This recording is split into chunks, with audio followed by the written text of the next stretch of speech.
আপনি তাহাজ্জুদ গুজার হন আর মসজিদের কোনার মধ্যে বসে জিকির করেন, যেতেই করেন, অথচ বাড়ির মধ্যে সুদের কারবার, বাড়ির মধ্যে বেপরদা ভাবে চলে, আপনার বিবির সন্তান, মেয়ে, ছেলে, বাড়ির মধ্যে বিয়ে অনুষ্ঠান হয়, আপনার ছেলের মেয়ে, তখন গান বাজনার আয়োজন করা হয়, আর আপনি মসজিদের কোনার মধ্যে এসে তসবিহ জপেন। বুঝান আপনি মুসলিম পাক্কা মুসল্লি। এই তো আমরা বুঝি, আল্লাহ বুঝে।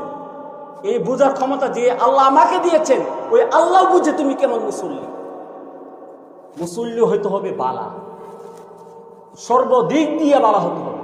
হ্যাঁ, চেষ্টা করো, পারি না, হয় না, আল্লাহ আপনার মনের অবস্থা বুঝবে।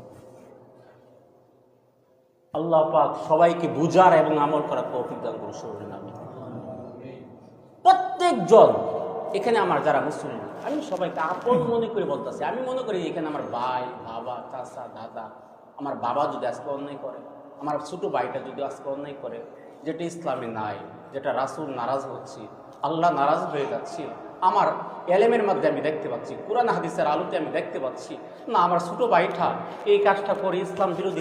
আজকে অনলাইন জুয়া, সুদ, ঘুষের বিরুদ্ধে বয়ান দেওয়ার কারণে মসজিদ থেকে আমাকে বিদায় করা হয়েছে।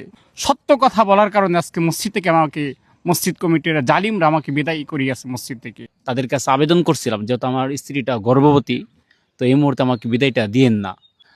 তারা আমাকে মসজিদ থেকে বিদায় করে। তারপরে আমার স্ত্রী সিজারিয়ান অপারেশন হয়েছে পেটে, তারপরে আমার 2টা অপারেশন হয়েছে পেটে, অ্যাপেন্ডিসাইট আলসার।